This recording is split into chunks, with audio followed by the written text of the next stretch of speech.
Hey guys, this is Raquan with Start to Finish Customs, and today I'm going to do something a little bit different.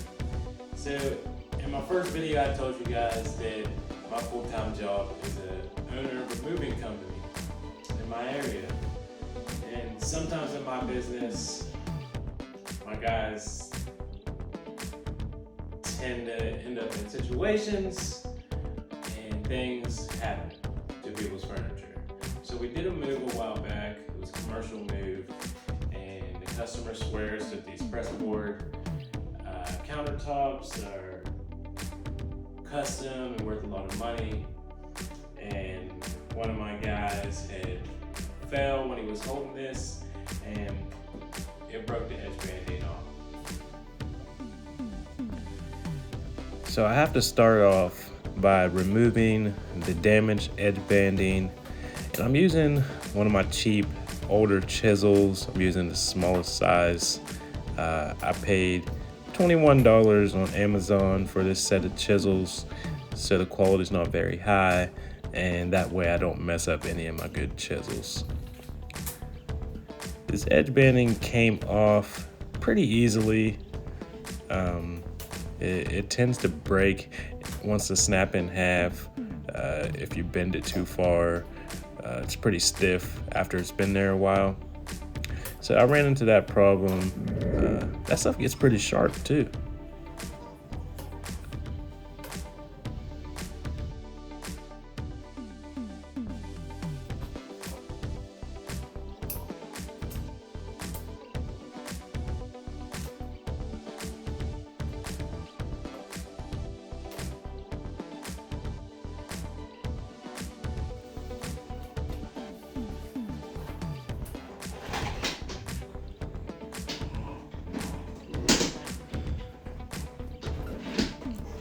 So other than a few spots, removing the edge banding is fairly simple.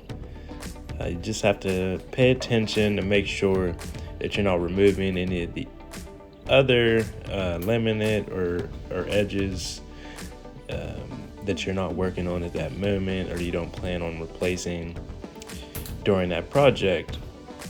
So I just tried to make sure that I was only removing the edge banding that was damaged, and not to mess up any of the other sides of this piece and cause myself any more money or work for that matter.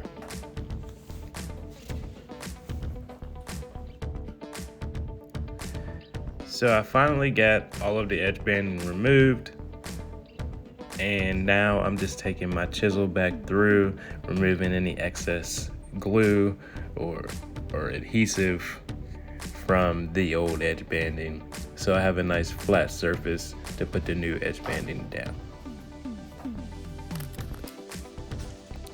So I got all of the glue removed, and I have a pretty flat surface to add the edge banding to. And now I'm gonna pull the iron out of the box because I don't use it on my clothes. That's why it's still in the box. And I'm gonna get it plugged in so it can heat up while I prepare the edge banding and test fit it on the piece.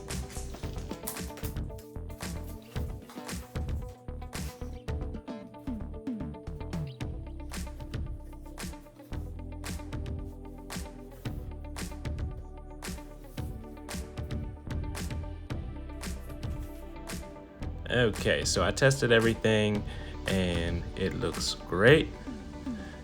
Now the rest is easy peasy.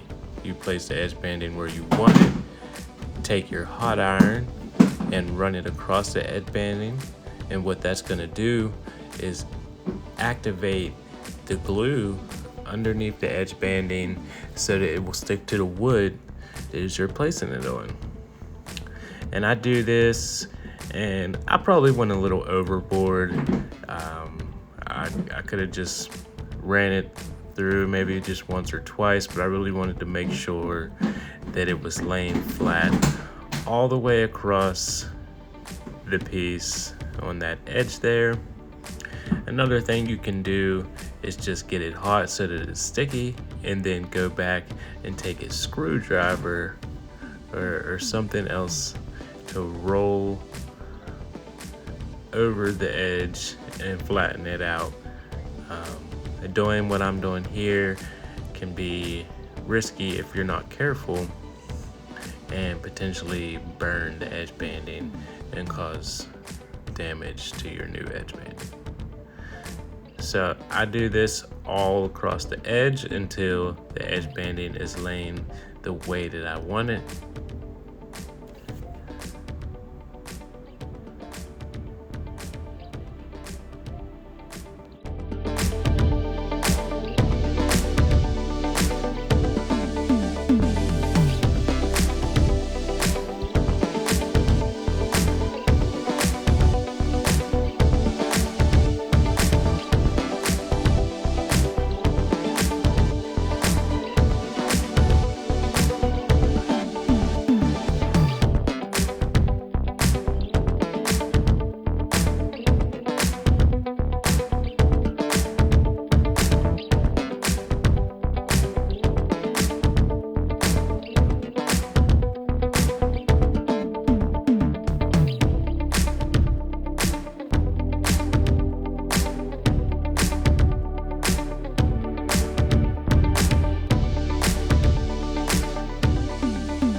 I got everything placed where I want it, and the edge banding is sticking very nicely.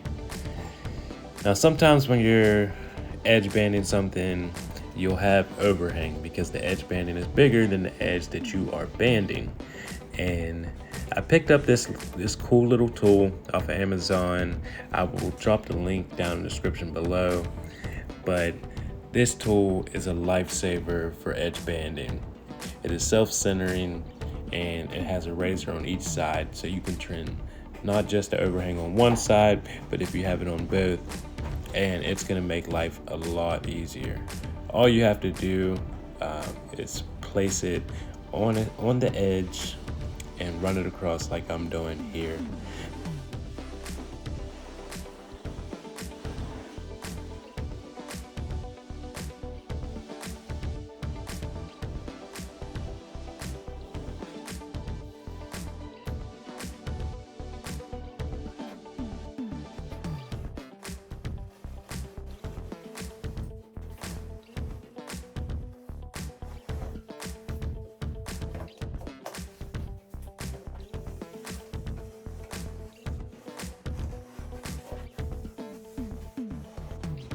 Now I'm just taking my chisel again and going around the ends and really cleaning up where I had to rip the edge banding to size. Trying to get that completely square and make it look as if it were new.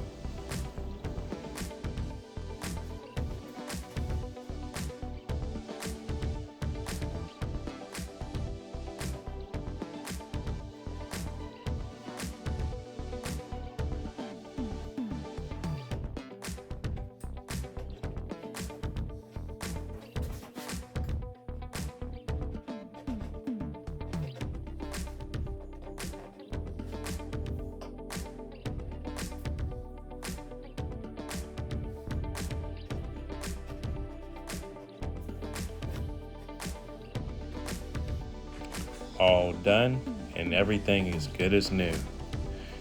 Thank you guys for watching, and I have to go do a few more. If you like this, please subscribe below and hit that bell icon to get notified of all new content. See you next time.